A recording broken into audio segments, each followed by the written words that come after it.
welcome to my channel. What am I doing today?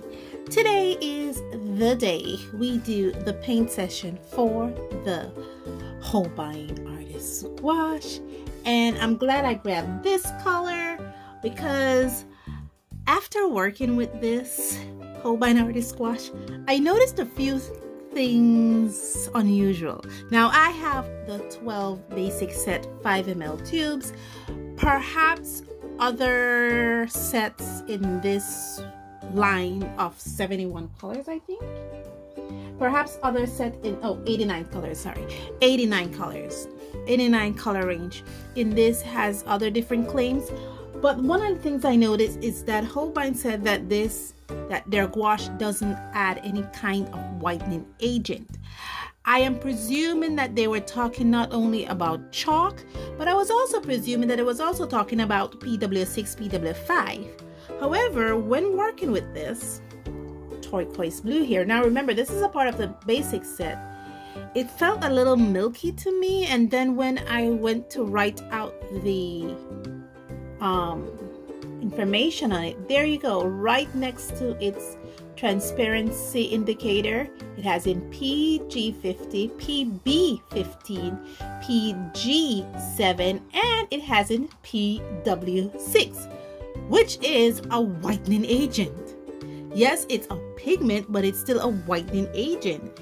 And that even makes me go back to my point, are these truly Artist Goauche, or is it just a name? They're named Holbein Artist Goauche, and in truth they're actually designer gouache, because the PW6 is something you will find in designer gouache.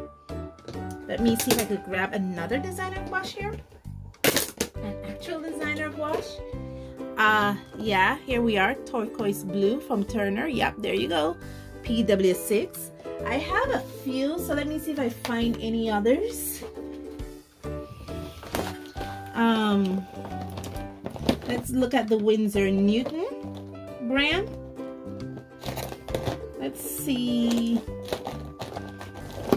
Now this is their Phthalo Blue, and no, their Phthalo Blue doesn't have in PW6. It does has in the PG7 and the PB29. This is Delarowning, and this is their Cobalt Blue Hue.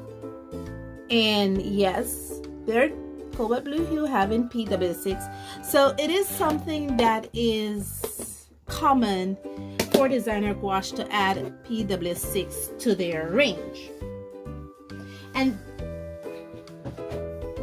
that's why I was like on the fence about calling this a true artist grade gouache, because you know, on the website there is a sentence where it actually named these as Holbein Artist Designer Gouache, and I'm more now seeing this, I'm more inclined to think it's along that line versus true artist gouache. Like we say, artist gouache doesn't have any whitening agent in it at all. It doesn't have in PW6, it doesn't have in chalk.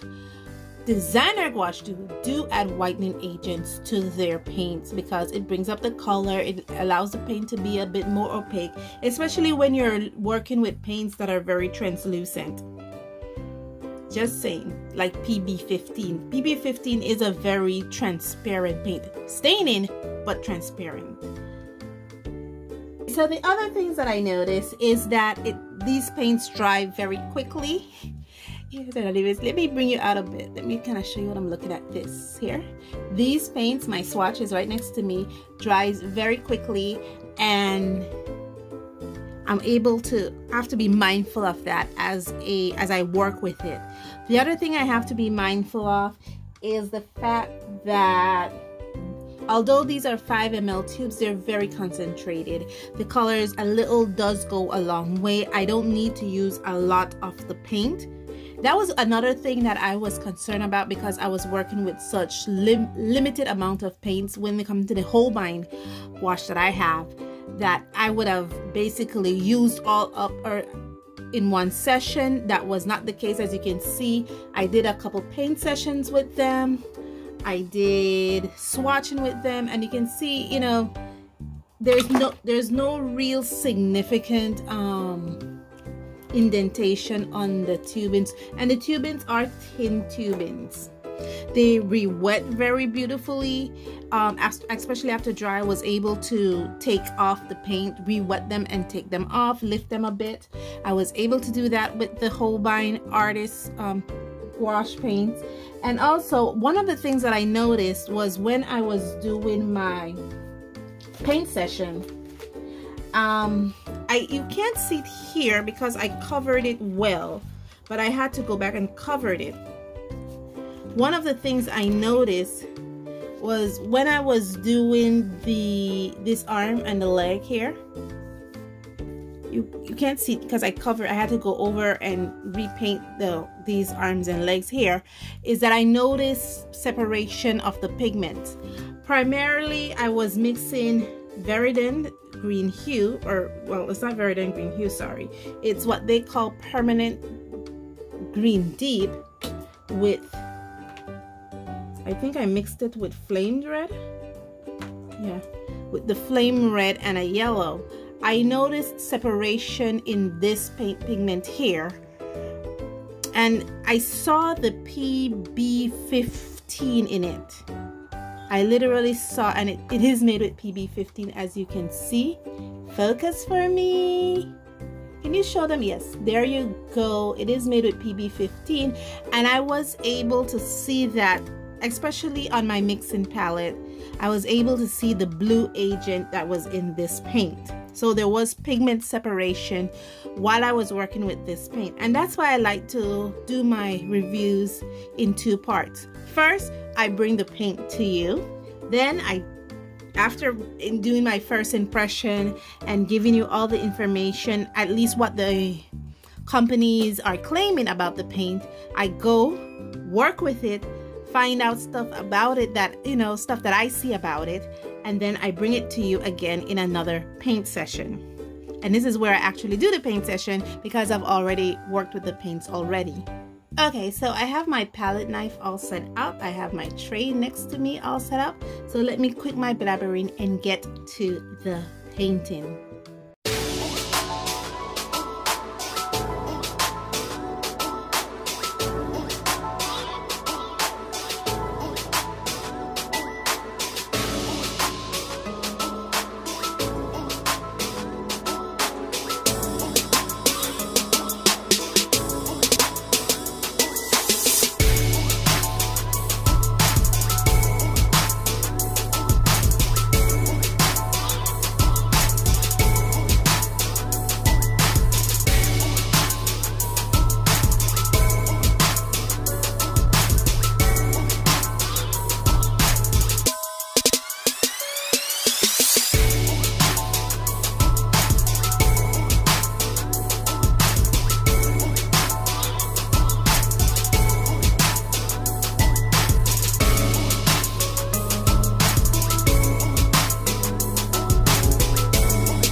Okay, I am finished. This is my palette. As you can see, not that much wastage. As you can see, a lot of these colors, I watered them down significantly. I may have watered the yellow combination and the orange-red combination a little too much than I needed to. But as you can see, it's pretty good. It's pretty, these little tubes do hold up. These are primarily the colors that I used. believe it or not, I did use the white from this set to do the sky background here, and you can see I didn't use a lot of it, you know. Notice my tube is still pretty much full.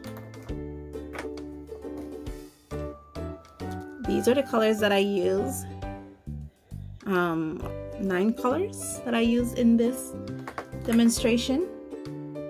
This is my painting. What I'm waiting for right now is I'm actually waiting for the paint to dry, and then I'm gonna go over it again with my marker to reestablish my line work. And yes, it is the same bird.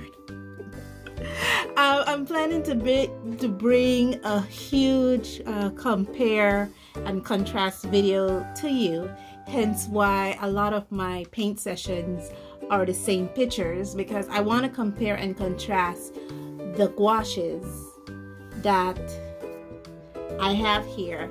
And I do have a playlist where I linked where I have all the gouaches, and I will remember to link that playlist in the iCard. So if you guys want to see past videos from past gouaches that I've reviewed, you check out that iCard and you will see the playlist in there.